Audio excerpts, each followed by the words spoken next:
Welcome to the #1 source for information, news, and opinion on your Columbus Blue Jackets. This is CBJ in 30, presented by Telhio Credit Union. You can also find the audio version on the CBJ Radio SoundCloud page, Apple Podcasts, TuneIn, Spotify, Google Play Music, or wherever you listen to your favorite podcasts. Now here's your host, Bob McGalligan. Oh, what a weekend it was. And that leads us to where we are right now. A Monday mailbag edition of CBJ in 30 presented by Telhio Credit Union. Boy, I'll tell you, Saturday couldn't have gotten off to a quicker start, could it? I mean, the Blue Jackets already had a game scheduled with the Tampa Bay Lightning at 2 o'clock in the afternoon, but they couldn't even wait to get there before the fireworks began. And those fireworks were in the morning when the Blue Jackets announced a trade with the Winnipeg Jets, where they sent Pierre-Luc Dubois, who had been benched for the final 16-plus minutes of the game, the previous game on Thursday. He had been benched against the Lightning for lack of effort, lack of battle, lack of interest, it seemed. So he was benched in that game, and we had already known that he had requested a trade. He already wanted out. But Jarmo Kekalainen went into high gear to get that situation taken care of, and he got it taken care of by Saturday morning when Dubois, along with a 2022 third-round pick, went to the Winnipeg Jets in exchange for forward Patrik Laine and forward and likely centerman Jack Roslovic, who, oh, by the way, is a Columbus native. So I don't think he will really want to skip town. I know we talked about that a couple of weeks ago, but in listening to everything that Jack had to say, it looks like he is happy to be here. It looks like Patrik Laine is happy to be here. And I hope that Pierre-Luc Dubois will be happy to be somewhere else, because it just wasn't going to work here, at least not the way that it was going. So I've got plenty of questions on all of these things for you coming up in today's show. But first, I've got to tell you about Telhio Credit Union. You know, when they started to put people ahead of profits, it was a long time ago. It was before the Second World War. Honestly, it was all the way back in 1934 that they decided to do that. And that means from then until now, the question for anyone that was looking to do something with their money, where they were going to put it, who they were going to entrust with it, the question from then until now has stayed the same. Why just use a regular bank when you have a credit union that is going to put you ahead of everything and everyone else? Want to find out more? Go to their website at telhio.org. You can surf through it. You can find out about all the services they have. What makes their service better than somebody else's service? It is all right there for you. So make sure you check them out and, heck, give them a chance. Go online and find Telhio Credit Union at telhio.org. All right, lots to get to today, obviously, with the big move over the weekend and a big win. I forgot to mention that. The Blue Jackets trade their top centerman, and then they go out and they beat up on the Tampa Bay Lightning 5-2 in what was a great game. Just great all the way around. So, again, a lot to cover here. So let's start getting it covered. I have a couple of voice questions that were emailed to me, BobbyMac@BlueJackets.com. Anytime you want to record the question on your phone and email it to me, you can do that.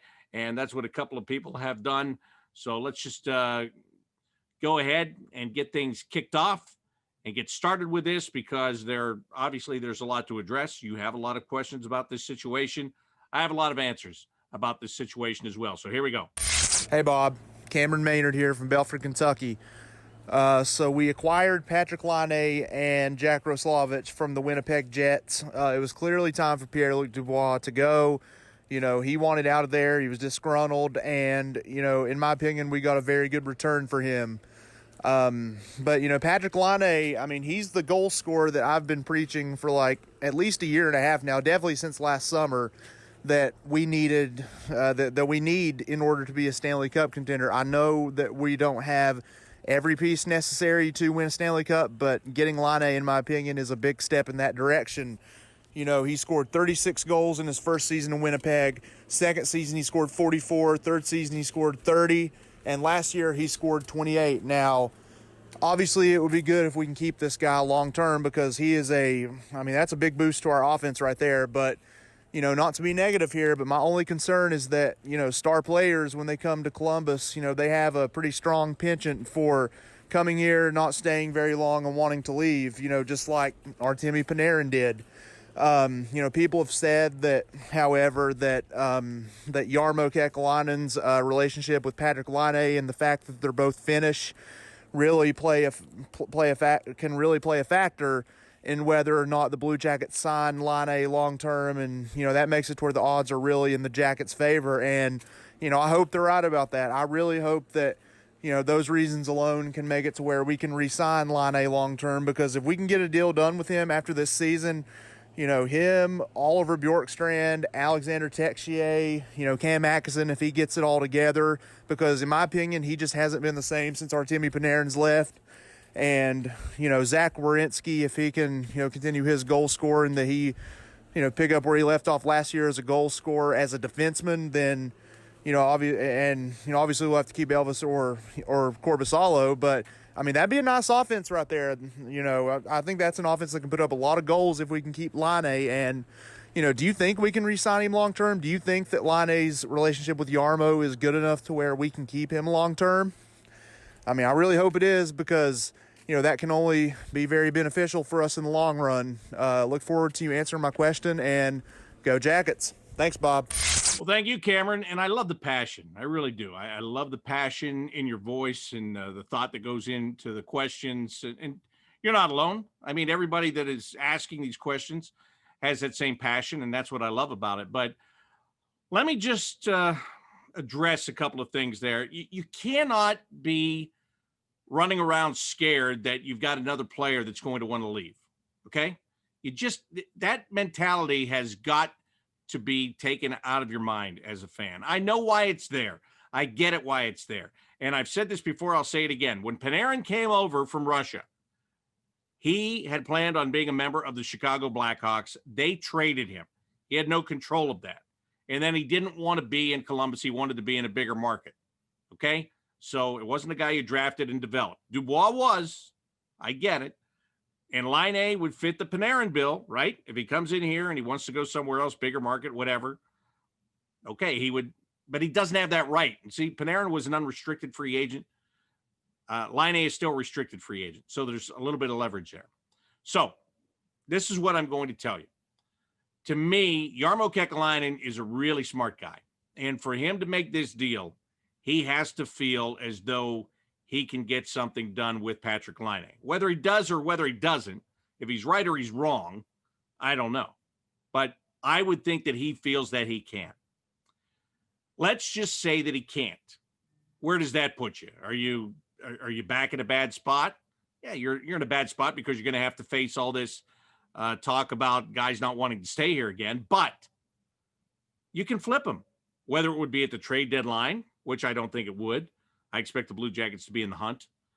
But in the summertime, if you figure out that it's not going to work, then flip them in the summertime to somebody that can get a deal done with him and get something back in return. This is the thing you've got to remember about Jarmo, and this is where, we jump to conclusions as fans.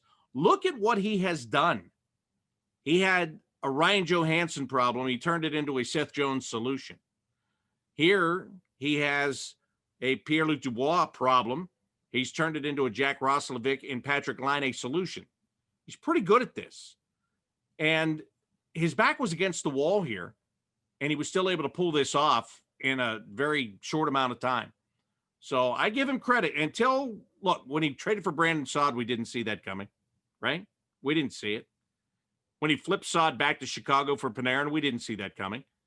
He's very shrewd.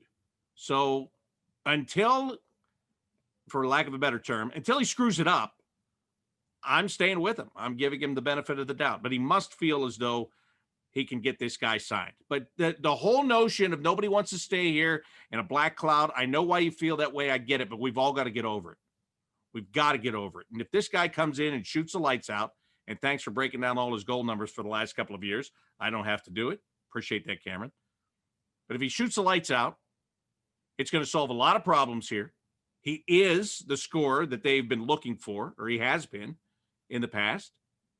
They haven't had a sniper since Artemi Panarin. I think this guy's more of a sniper than Artemi Panarin.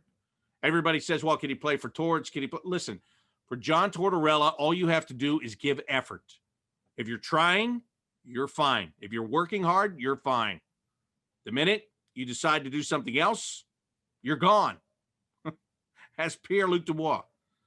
So I'm not worried about a lot of the things that people on the outside are worried about and people like you are worried about. And again, I understand, but I think he feels pretty confident in this deal that he made, not just for now, but for long term. All right, let's get another question. Hey, Bob, this is Daniel. I'm originally from Central Ohio, but now living in Las Cruces, New Mexico, USA.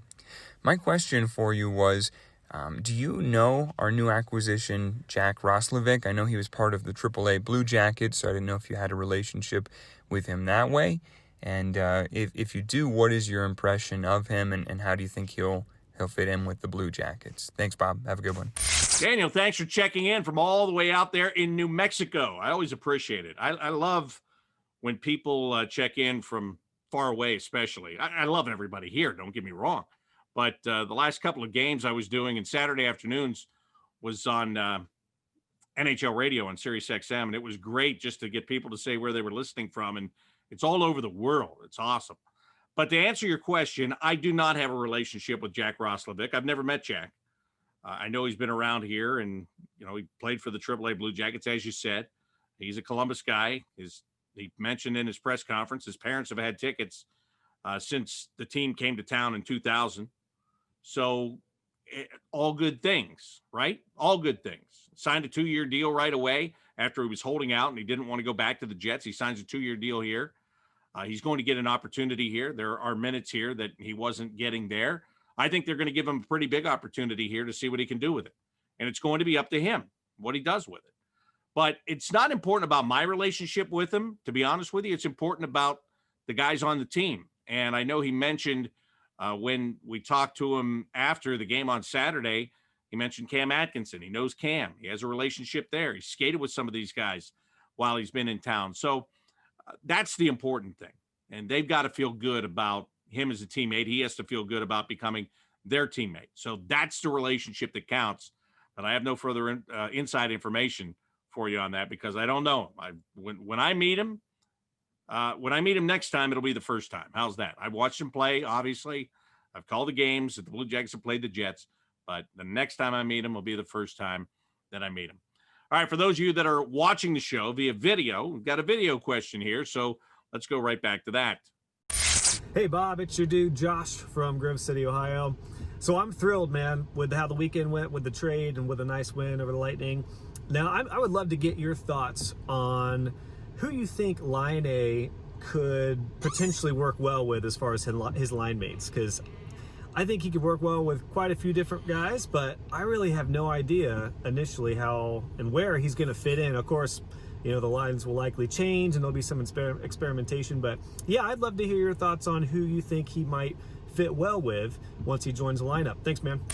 Well, that's a good question too. And I'm no John Tortorella when it comes to putting lines together, although I might keep my lines together longer than John Tortorella does. But let's just look at, what's there right now. Who's he going to play with? I say either Max Domi or I think Texier is going to stay in the middle. Now, I might turn out to be wrong on that, but I think he's going to stay in the middle, and I'll tell you why. Because, number one, part of why he was put there was because of the Dubois situation. They want to see if they have an NHL centerman in Alexander Texier.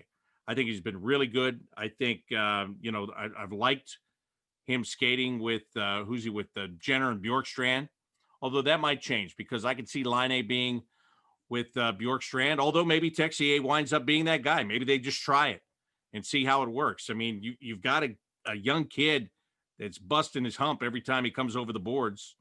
I don't think that's a bad thing. Maybe, I don't know. I liked how Domi and Atkinson and Foligno played in the last game, but it is going to be interesting to see how it all sorts out. There's going to be some good players left out of the lineup. Tell you that right now. There are going to be some good players that are now going to take a seat. Mikko Koivu is set to come back too. So, maybe Texier doesn't stay in the middle. I just think, Domi, Texier, Koivu, or Roslovic, Koivu, whatever. That's probably that way, I would say. Probably Levick, maybe start him out at the third line center. Again, these I can say what line is what, but as we all know from John Tortorella being around him all this time, it changes by the second. So it really doesn't matter. So I don't know, but I could see him. I could see him with Texier, either Texier or Domi as his centerman. We'll have to wait and see how John Tortorella sorts that out. Let me just give you an example of how things go here. And I think this is maybe an example that you have of your own too. Zook sent an email last week with a question for me. And then earlier this week sent this email. I want to read this to you. This is pre-Saturday, okay? Follow up to my question from last week. I think the issue is bigger than Panarin and Bob talking about free agency. In the last year alone, first-round picks, Sonny Milano, Ryan Murray, Alexander Wenberg gone, Josh Anderson gone, Marcus Nudavara gone, already issues with PLD. You see guys like Dylan Larkin and Jack Eichel already being named captain, Line scoring goals like crazy. Guys like Matthew Tkachuk is a stud in the league. And then you have our guys. Torts is tough on PLD and Sonny before that, and Wenny. I was tough on these guys, I'll admit. I was tough on these guys, I'll admit, is what you hear constantly. From Torts. Okay, I got you. If you can't attract or retain free agents, that sucks. Makes it even more important to develop these guys and retain them. I would still love to have Josh Anderson. Dude is just what we need. Everybody needs that kind of power and speed. Dubois is going to be a star. It's already evident. Got to do whatever it takes to keep him, kid gloves, whatever, and build on that. Now, that was sent to me earlier in the week, pre-Saturday. Okay, let me read you what I got post-Saturday from Zeus.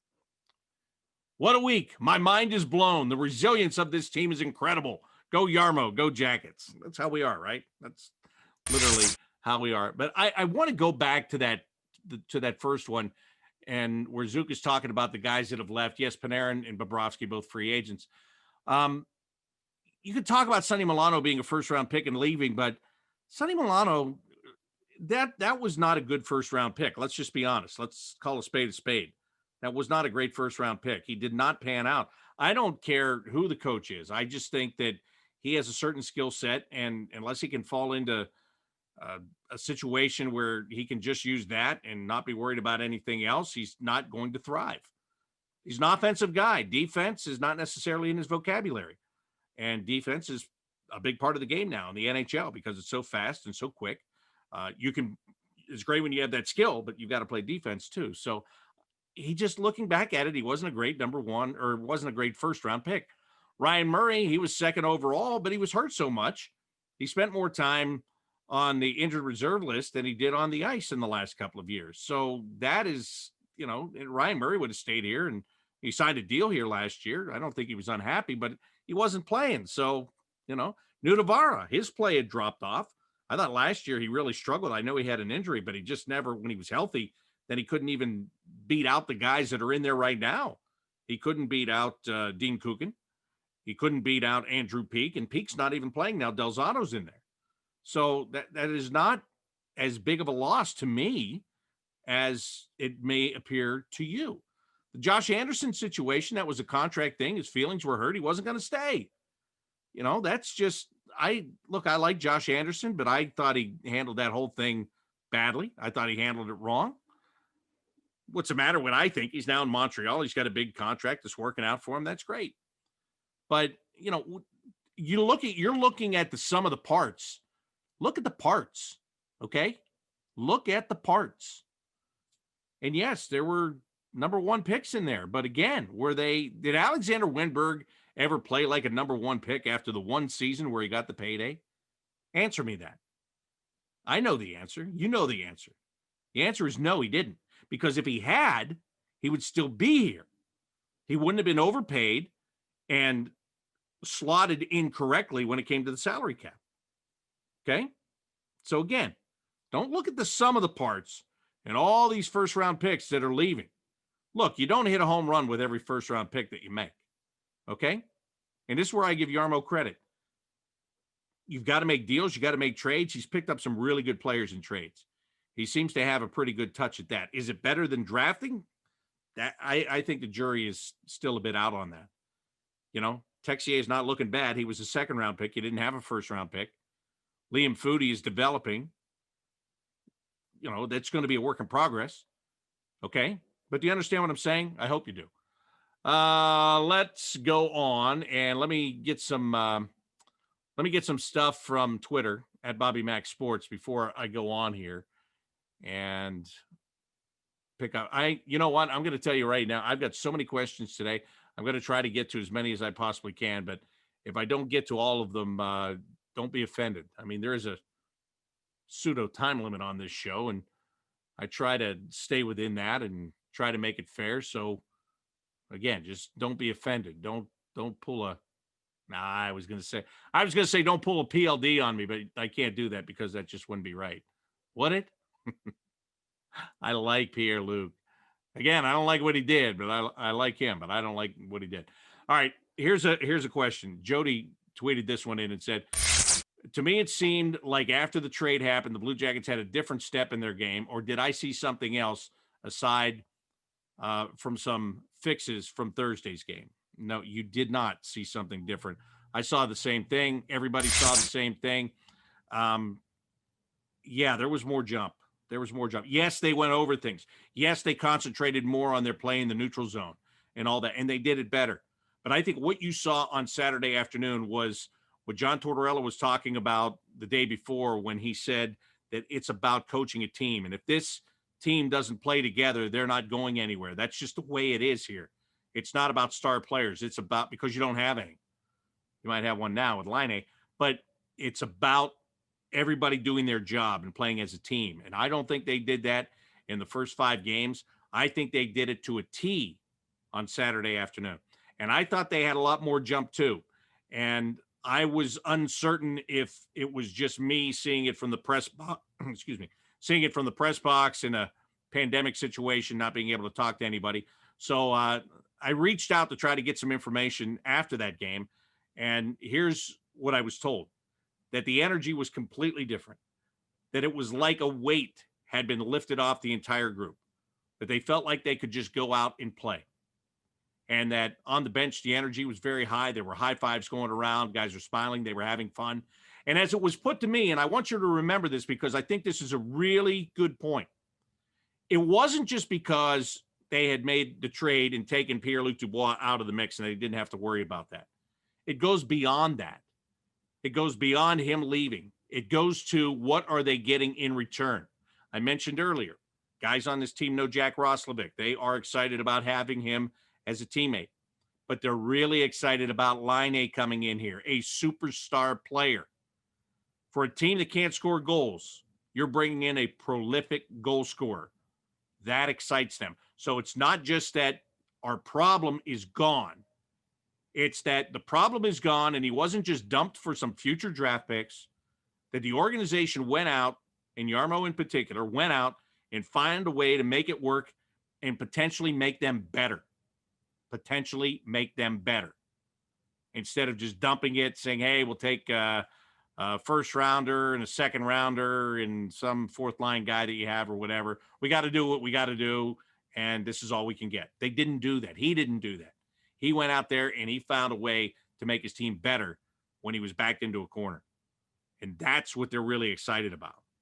And as these guys come in over the next couple of games, and I don't know, they're in the COVID protocols, and Laine has to come from Canada, and Laine had an upper body injury, but he said it's not a big deal.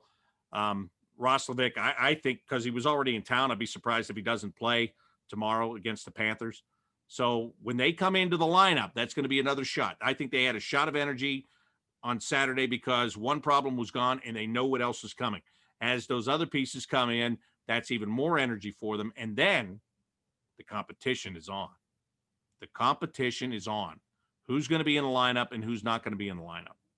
Great questions, right? Nate Brodsky says, do you think Laine will buy into the Torch system and actually play defense? If so, how successful can this team be moving forward? If not, how long before we have issues? Everybody was worried about Artemi Panarin playing Torch hockey. Artemi Panarin did it just great. Will Patrick Laine have to make adjustments? I'm sure he will. Will it be different from what he played in Winnipeg, yes, it will. Will he make the adjustment? I bet he does. Will he be fantastic defensively? Maybe not. But if he is responsible for giving up 1 and he scores 2, you do the math. Okay? I think that you are more worried about it than John Tortorella is. It's what everybody said about Panarin. It was never an issue. Just give effort. As I said this earlier, give effort and you're fine. Mark Carell II. Which line do you think Jack Roslovic will center? Again, I could see him in a third line role. And that is with Domi and Texier being the first 2 guys. That's what I see. And again, could I be wrong? Of course I could be wrong. Of course I could be wrong.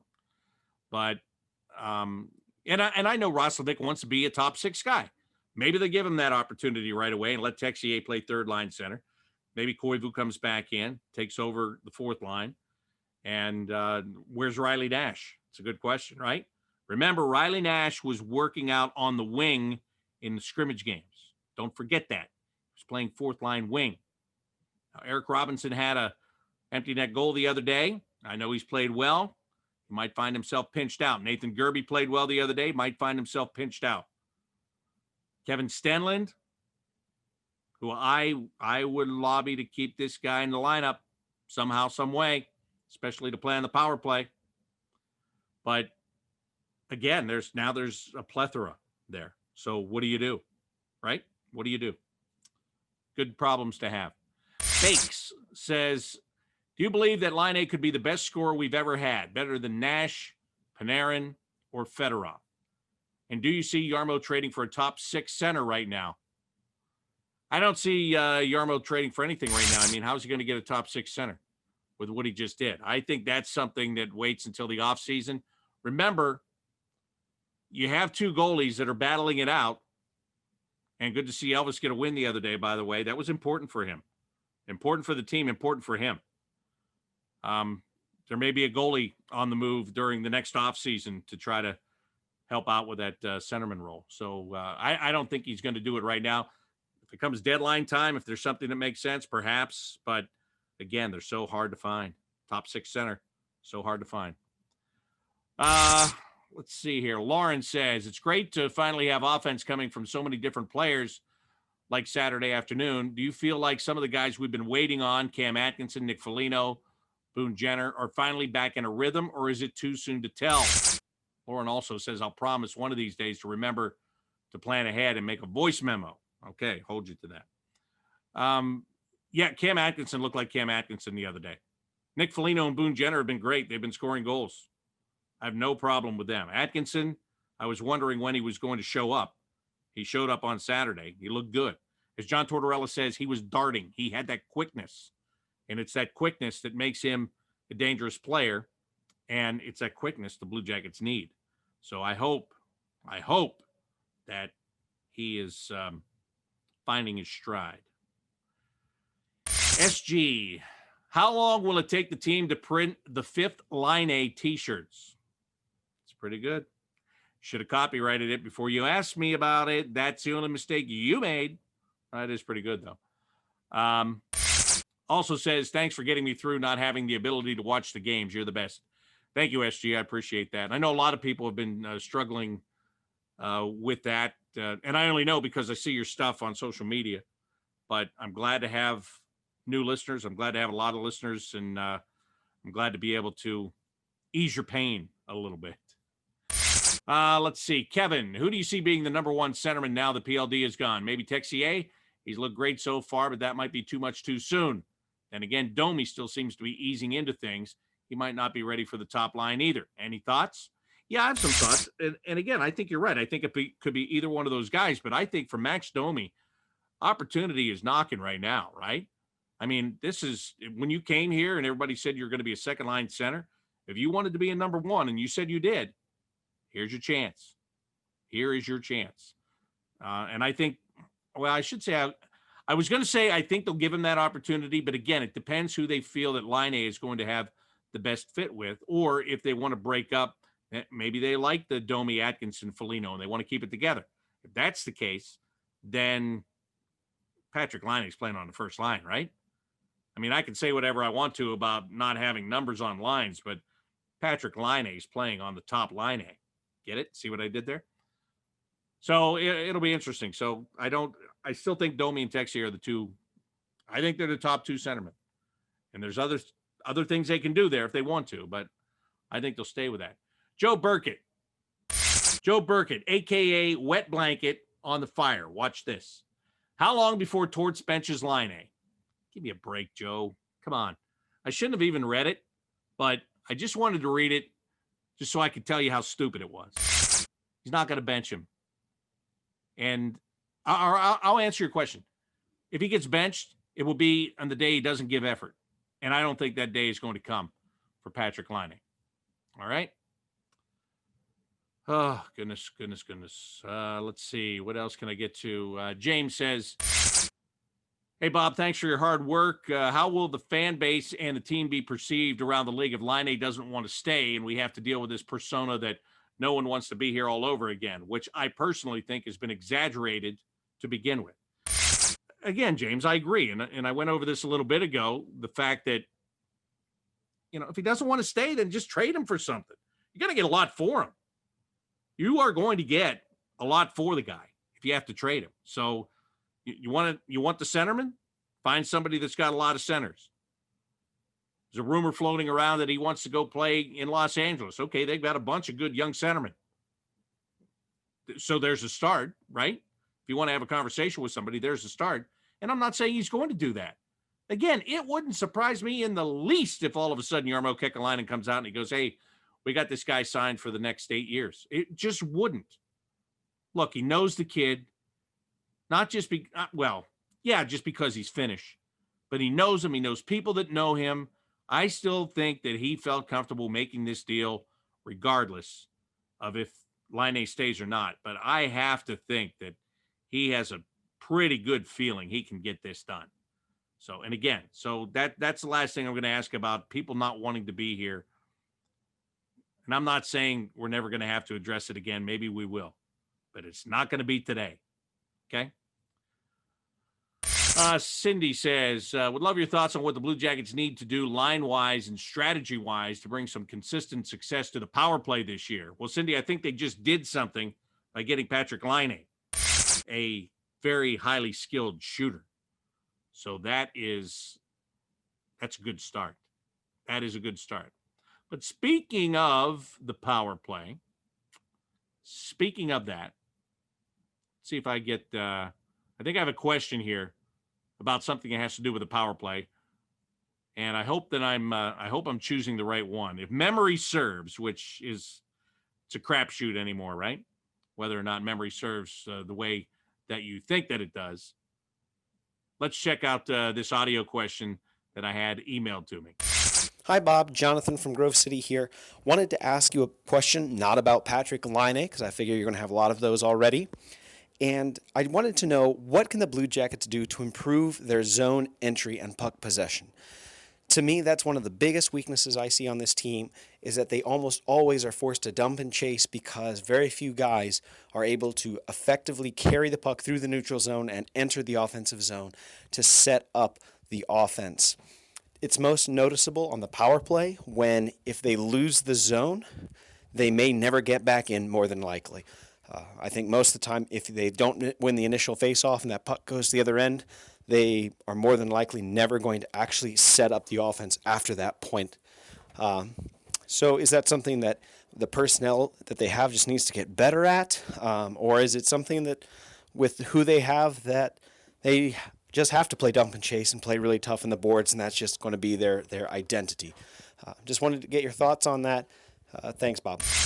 Jonathan, that's a great question. And I love that question because I agree with you 100%. It drives me crazy watching them trying to enter the zone.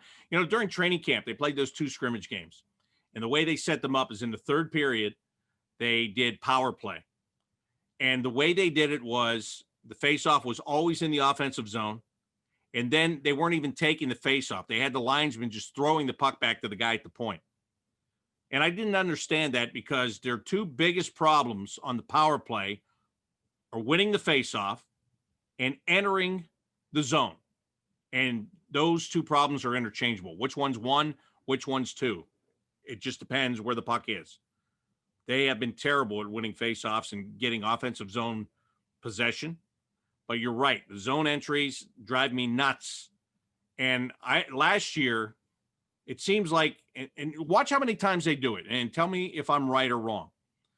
They get the puck, either Jones or Werenski, who's ever out on his unit, gets it in his own end, comes up to the blue line, drops off the backhand, and a forward, and Atkinson, used to be Winberg, mostly Cam, Oliver Bjorkstrand, maybe. They come through the neutral zone with speed and enter the zone. But so many times they try to go on the left side, get inside the blue line, and immediately drop the puck to the guy at the point so that he can set things up. Now, how many times do you have to see that as an opposing team before you shut that off? I don't think you need to see it very many times. Last year, they finally started to go to the middle or to the other side and do it. But so to answer your question, I think they need to tweak that. I think the individual players need to make better decisions and get through the zone better. And I'm also wondering if Patrik Laine won't be a little bit of cure for that problem too. I don't know yet. We'll wait and see. But I think that could be a little bit of a cure for that problem, perhaps. So we'll find out here in the next couple of games. But I agree with you. The zone entry is like, oh, holy cow. Like on a power play, every time the puck is cleared down the ice, it's anywhere between 12 and 20 seconds by the time you go back and pick it up and start the rush again. So do the math. You got 2 minutes. You chase down there 4 times. Let's say it's 12 seconds right there. Well, let's say it's 15. Half your power play, you're going back and chasing it. So you got to figure out a better way to get it in the zone. Some of it is the player's skill. I think with a Boone Jenner, he's not going to skate it in. He's going to dump it in. But some of the guys that are skating it in, I think sometimes it's just a little bit better decision-making. And again, don't go in the same entry point every single time.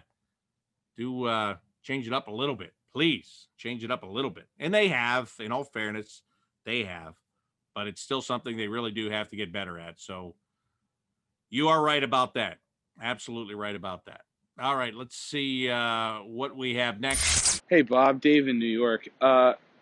With it being the 20th anniversary of the team this year, it got me thinking about some of my old favorite players like Ron Tugnut, Mark Denis, Lyle Odeline. Seeing Jeff Sanderson's son, Jake, go in the draft to Ottawa was cool. And it just got me thinking about players from my childhood that have gone on to either coach or be in media or be GMs or what have you. Are there any players that are currently on our roster that you think would work well in a front office or would work really well in media? Just love to know your thoughts. Thanks. Well, that's a good question, too. Thanks, Dave. Look, this will not surprise you. I think Nick Foligno could do either of those things. Cam Atkinson maybe could do either of those things if he wanted to, but I think Nick Foligno is a natural for media. I don't know if he would want to do that. If it was up to me, I would be already talking to Nick Foligno about that, planting the seeds for somewhere down the line when he's done playing. But maybe he wants to get into management. Remember, his dad was a scout and a coach. Maybe he wants to go that avenue. And I think he would be very good at that as well. But he could talk. He could talk with the best of them. I think he would be really good in media. No question. Again, and Cam, too. Cam's well-spoken. I think he could do it if he wanted to do it. Who else? I wonder, and I don't know this guy because of the way the year is, but when Jody and I interviewed Mikko Koivu on the Inside Edge, I thought he was very intelligent, very articulate. I wonder if that's a guy that could maybe be in management or would want to get into management at some point. Riley Nash is a really smart guy. I could see him being a front office kind of a guy. And I don't know, who am I forgetting? Anybody? Those are the guys those are the ones that jump out at me. Remember, this team's still relatively young, so nobody's worried about what am I going to do when I'm no longer playing. But Nick Foligno Nick's a star, right? Nick's a star. Oh, by the way, I didn't mean to leave Seth or Zach out of the mix. I think that Seth could broadcast it, but he's kind of a quiet guy. But I could see him being a management kind of guy if he wanted to do that. And Zach is just a plain hockey guy. He just lives and breathes hockey, so I don't see why he couldn't flourish in that kind of a role too. But if you're asking me, pick a guy that you'd like to be your color analyst or you think would be good on the TV pregame, postgame, or all of the above, do it all, TV pre-post, then come on with me on the radio. That Nick Foligno, that would be my choice. I don't even have to think about that. That's your proverbial no-brainer right there, right? All right, let me get in one more voice question here and see what is on your minds one more time before finishing things off on this show today. Here we go. Hey, Bob, Greg in Cleveland. All right, so I'm going to preface this because I know you're going to say, what are you asking me about this for? It's too early. I know it's too early, but I want to ask you anyway. So, and the reason why I'm asking you now is because I just found this out today, and I'm kind of excited about it. Expansion draft. Again, I know it's far off, Seattle, blah, blah, blah. But as we're only allowed to protect one goalie, I'm thinking, well, who do we go with then? And I just found out today that apparently Elvis meets some type of stipulations under the expansion draft rules that he does not need to be protected, and still Seattle cannot go after him. It has to do with number of games played or something to that effect. So essentially we can protect Korpisalo and we'll be in good shape then, because I don't think with all the other good goalies around the league, I don't think anybody's going to go after Kivlenieks. Not a slight to him. I'm just sure that he's not on Seattle's radar. So with all that being said, what do you know about those stipulations as far as like somebody not being able to be taken, even if they're unprotected by the team in that type of situation? Thanks. Well, that's a good question, Greg, and I'm not going to rip you for asking it so soon because you just found out about this and you're excited. So I'll give you a pass on that. And it's not as far away as it normally would be. Normally, 6 games into the regular season, if you were asking me about the expansion draft, I'd probably go off on you. You're probably right about that. But this is a different season. I mean, we're already approaching late January. That expansion draft is not as far away as we all think it is. It'll be here before you know it. But you're right about Elvis. He does not need to go through the process. He has only 1 year of NHL service, so he will be exempt. And what a plus that is. You're right. What a plus. You protect Korpisalo. You have to make a goalie available. You've got Kivlenieks there, and you protect Korpisalo. It is perfect to make sure that you don't just lose a guy. Now, when you say Matisse Kivlenieks is not on their radar, don't be so quick to assume. And I'm not saying they're going to take him by any means. You know, I think the probability is that you're right and they don't. But let's not forget that this guy has done a pretty good job. And he came in last year. He won his debut at Madison Square Garden on a Sunday in a back-to-back. Remember that? I mean, that was a lot put on him. And he went in there and he handled it like a pro. And he has gotten better playing in the American Hockey League in Cleveland. He's not a guy that teams are going to say right now, we got to get this guy. He's ready to be a starter. And I'm not saying that. But when you're building an organization and you're looking for depth, could he not be a backup in the league? He was a backup here last year. Will there be better choices for them? More experienced choices? Probably. So maybe they don't go there. But I don't just assume like, this guy doesn't play very much, so this and that. It all depends on what scout has seen you somewhere. Maybe somebody saw him play in the couple of games that he played last year. Maybe a scout that is going to be with Seattle or is already with Seattle. Maybe they saw him and they liked him and they say, hey, we can bring in this guy as a number 1, but we can use this guy as a number 2. You never know. So don't just make those assumptions on players because we're not getting paid for that. I mean, I can do it, but I'm like a weatherman with that stuff. If I'm right, great. If I'm wrong, I pretend I never said it, and I make you go back through the old shows and see if I really said it or not. But I don't have to pay a price for making those kind of guesses, right? Oh, man. I never thought about my job being like a meteorologist. Sorry, that's the correct term. But because I always say, how can you have a job where every day you get things wrong and you never get fired? It's got to be a great job. And then I just thought of that situation. I guess I could do the same to some extent.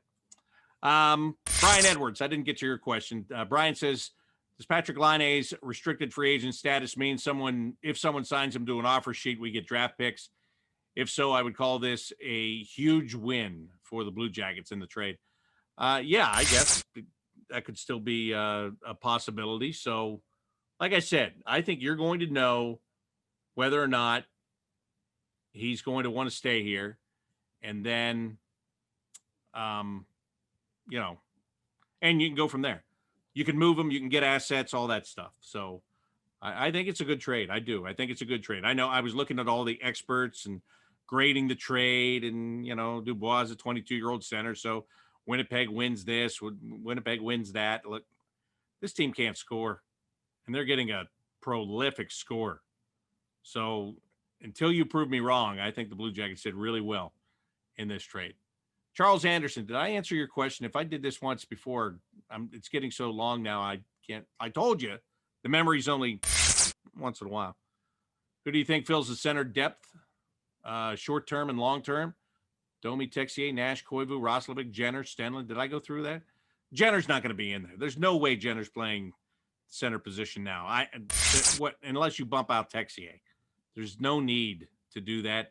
And he's scoring goals on the wing. So just as an old trainer of mine used to say, just give him the honeymoon salad. Let us alone. Let Boone Jenner play on the wing and be done with it. That was a baseball trainer too, by the way. And he was a good old Southern boy. And he had so many sayings like that. They have stuck in my head for all time. All time. All right. I did forget about this one. I'm going to answer this. I'm not going to run away from it. Kellen has sent me an email. I see Brandon Dubinsky was officially put on long-term IR, on long-term injury reserve, that is. Any chance that you can bring him on the show for an interview to let us know how he's doing? I feel he was a huge fan favorite, and for him to have just vanished these past few years, I feel like we need some closure. I understand that, Kellen. I do. And I don't know if this is the right time to do that. I don't know if this is the right year to do that. Maybe you just wait until it's over. But I'll promise you this. I'll look into it. He's under contract. So guys that are injured, sometimes you can get them, sometimes you can't. You got to go through the proper channels. That's why I'm saying I don't know if now's the time. But I understand the closure that you want to have. I do. I get it. I understand it. So maybe someday down the line, if Brandon wants to give that closure for himself, for you, whatever, Brandon or Yarmo, whatever. If the opportunity presents itself and it's something I could do, then I would absolutely consider doing that. All right. So that answers your question. I don't want you to think, and I'm just scrolling through trying to get to everything. I don't want you to think I'm trying to avoid anything or, not answer you. That's my honest answer. That's the best I can give you right now today as we speak. All right. So I got through them all. Yeah, it was more than 30 minutes. Yeah, I went past my time, but you know what? I don't think you mind. I don't mind because this is a big deal. I mean, this could be the biggest thing that happens to this team this year. I hope not. I hope there's a lot bigger things coming down the line, but this was a blockbuster NHL trade. They don't happen very much anymore. This was a trade that I think benefits both teams. And I remember Jim Clark, the former assistant general manager of the Blue Jackets. He used to come to Syracuse all the time when I was there because he was running that team. And he told me once upon a time, it was, Bobby, the best trades are the trades that both teams look at it when it's over and says that it worked for both of them. And he's right. That's what it's really about. It's not, hey, I'm trying to screw you over on a deal or you're going to screw me over on a deal. Teams are looking to make trades because they want to get better. I think this trade, both teams have the opportunity to be better. I think both teams will be better from this. But what I'm more concerned about is the Blue Jackets being better, and I feel confident in the fact that they will be after acquiring these two players from the Winnipeg Jets. So now we just wait to see how long it's going to take to get them in the lineup. And as I said, with Levick, he's already in Columbus. He's going through the COVID protocol. I hope he's going to be in the game for the Blue Jackets tomorrow night, and we can start to, sort some of this out, figure out what's going on. In the meantime, a lot of friendly faces are coming back. They are friendly faces. They are guys I like, but they're on the other side now. Alexander Wenberg's, Marcus Nudavaras, Sergei Bobrovsky's, those guys that have gone to the Florida Panthers, along with Bill Zito, who was the assistant general manager here and now is the general manager of the Florida Panthers. First game of a 2-game series getting underway tomorrow night at 7 o'clock at Nationwide Arena. Pre-game coverage starts at 6:30 tomorrow on the Blue Jackets radio network and on Fox Sports Ohio. Thanks again for all your questions. It was great. Again, I'm glad that you have the passion that you do. I'm glad that you care as much as you do. The only thing I'll ask you one more time before I shut this down today is don't have a complex. Don't have a complex about players that want to go somewhere else. Don't feel like this city is subpar, that this organization is subpar. None of that is true. In neither of those cases is that true, right? So there are some really good players that are coming to join this team. Hold your head up high and be there day in and day out to back your Blue Jackets. Because even though you're not in the building, they know you're there and they appreciate it. You can still feel it. And when I do a show like this, I really feel it because I just read all those questions and answered them for you. So thanks again for all of that. Don't forget, you can send me questions via Twitter at Bobby Mac Sports, or you can do that voice memo and or video thing and send those via email, Bobby Mac, BOBBYMAC, at BlueJackets.com. That is going to do it for today's Monday Mailbag edition of CBJ and 30, presented by Telhio Credit Union.